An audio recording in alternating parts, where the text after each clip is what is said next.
What if raising a hardworking child has less to do with shouting, pushing, or constantly saying, "Come on, hurry up," and more to do with the small routines you practice every day? In Proverbs 6, God gives one of the funniest little lessons on hard work. He says, "Go to the ant." Not a king, not a teacher, not a very serious adult with a planner and a long to-do list. An ant. This tiny creature has no one standing over it, no one clapping for it, no one promising sweets if it finishes the job. Yet it gathers, prepares, carries, and keeps going. It just knows what needs to be done, and it does it. And that is such a great picture for us as parents.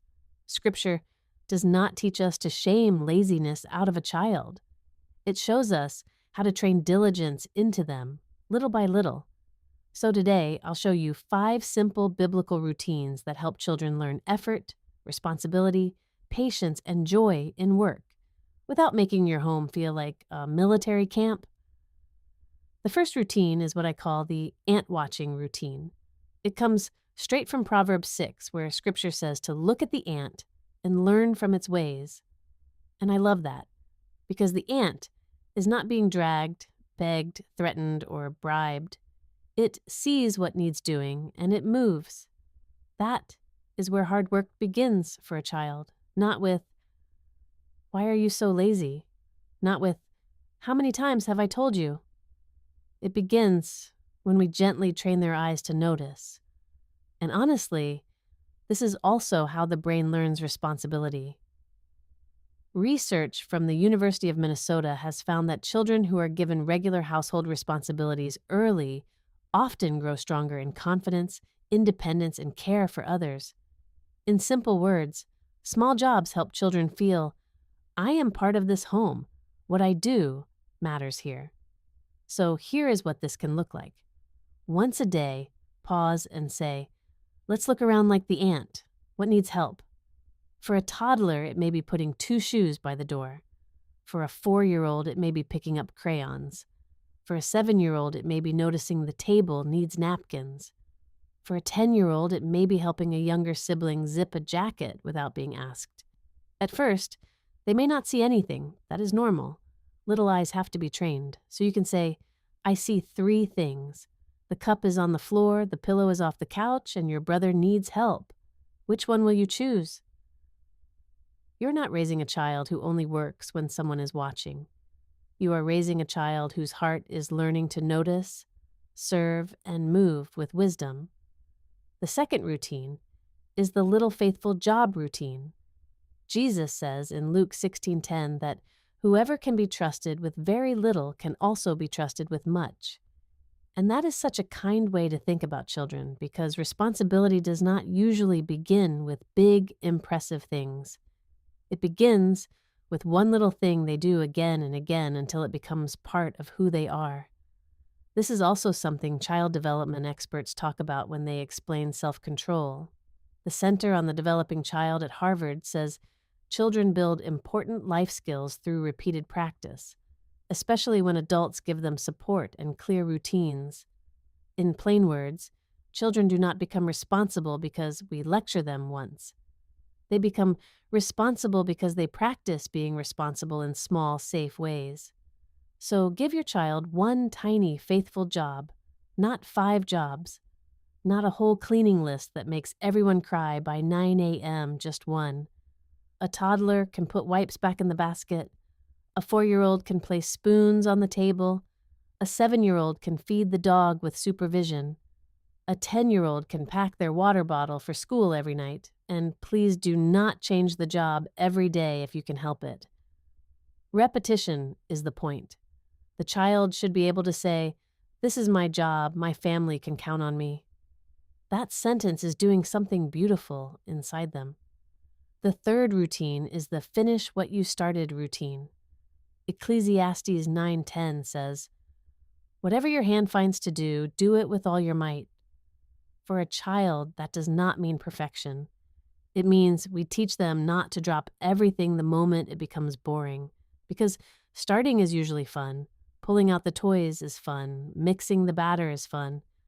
opening the homework book can even feel exciting for about 30 seconds. But finishing, that is where character starts getting shaped. Psychologists at Stanford have found that children grow stronger persistence when adults praise effort, strategy, and trying again, not just quick success. So instead of saying, "You are so good at this," you might say, "I love how you stayed with it even when you wanted to stop." In real life, this sounds like, "Let's put away the last 5 blocks together." Or, "You wiped half the table, now let's finish the other side." Or, "You did most of the homework. Let's take a breath and complete the last line." That last little part matters. A child who learns to finish small things is slowly becoming the kind of person who can stay faithful with bigger things later. And if this is already making you think, "I can actually start this today," hit the like button and subscribe. Because the next routines are the ones that help your child work with the right attitude, not just busy hands. The fourth routine might surprise you because it has very little to do with the job itself. I call it the no grumbling helper routine. Philippians 2:14 says, "Do everything without grumbling or arguing."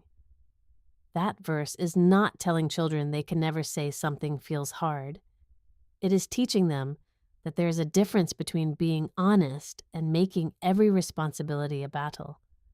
Sometimes we are so focused on getting the job done that we forget God is also shaping the heart while the job is being done. So when your child sighs, stomps, or says, "Why do I always have to do everything?" don't rush straight to "Stop complaining." Instead, help them put words to what they are feeling. You might say, "It sounds like you're tired," or "I know you were hoping to keep playing." Then give them a moment to breathe before saying, "Now let's do what needs to be done together." That little pause teaches something powerful. Feelings are welcome, but they do not get to make every decision. Over time, your child learns that responsibility and a peaceful attitude can grow side by side. The fifth routine is the harvest after effort routine, and I think this one is the heartbeat of them all. Galatians 6:9 says, "Let us not become weary in doing good, for at the proper time we will reap a harvest if we do not give up." Children live in a world of instant answers, instant videos, and instant rewards. But God's way is often different. Seeds disappear into the ground long before they become fruit. So remind your child that every time they practice piano, finish their homework, help a neighbor, clean their room, or choose kindness when it is difficult, they are planting seeds. They may not see the harvest today, but God is growing something beautiful inside them. Because in the end, we are not simply raising children who know how to work. We are raising men and women who keep doing what is right, even when nobody is clapping, because they trust that God never wastes faithful effort.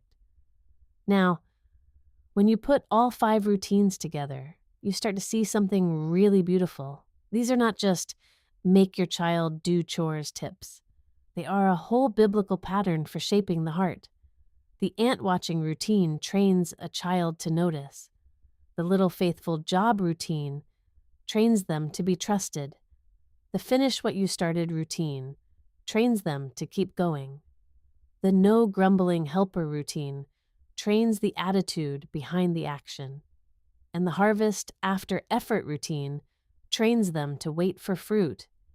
Do you see the thread? Scripture is not just trying to get children to work harder. It is teaching them to love what is good. That is the big principle here. God forms people from the inside out through small, faithful actions repeated over time. So when your child picks up the shoe, finishes the task, feeds the pet, helps with a better attitude, or keeps trying after no one claps, something deeper is happening. Their hands are working, yes, but their heart is also learning. Now, I know what some of you are thinking. This sounds lovely, but my child complains, drags their feet, and somehow makes a 2-minute job feel like a full family crisis. And honestly, I get it. Sometimes letting a child help does not feel helpful at all. You could fold the laundry faster alone. You could wipe the table better yourself. You could pack the bag in 30 seconds without someone suddenly needing a snack, asking a question, or lying on the floor like the job has personally offended them. But this is where we have to remember the goal. The goal is not instant helpfulness. The goal is training. When a child learns to walk, they wobble. When they learn to read, they stumble. When they learn to pray, they may say 3 words and then talk about dinosaurs. Responsibility grows the same way, slow at first, messy at first, but still growing. So let's bring it all together quickly. The ant watching routine, rooted in Proverbs 6, teaches your child to notice what needs to be done without always being chased. The little faithful job routine, rooted in Luke 16:10, teaches them, I can be trusted with something small. The finish what you started routine, rooted in Ecclesiastes 9:10, teaches follow through when the fun part is over. The no grumbling helper routine, rooted in Philippians 2:14, teaches them that attitude matters too, not just action. And the harvest after effort routine, rooted in Galatians 6:9, teaches patience, endurance, and faith that good seeds do grow when we do not give up. And listen, this is not easy. Raising a child who learns to work with a willing heart takes patience, reminders, deep breaths, and a lot of grace on the days when everyone is tired.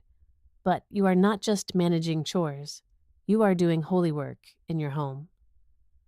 1 Corinthians 15:58 says, your labor in the Lord is not in vain, and that includes the quiet parenting nobody sees.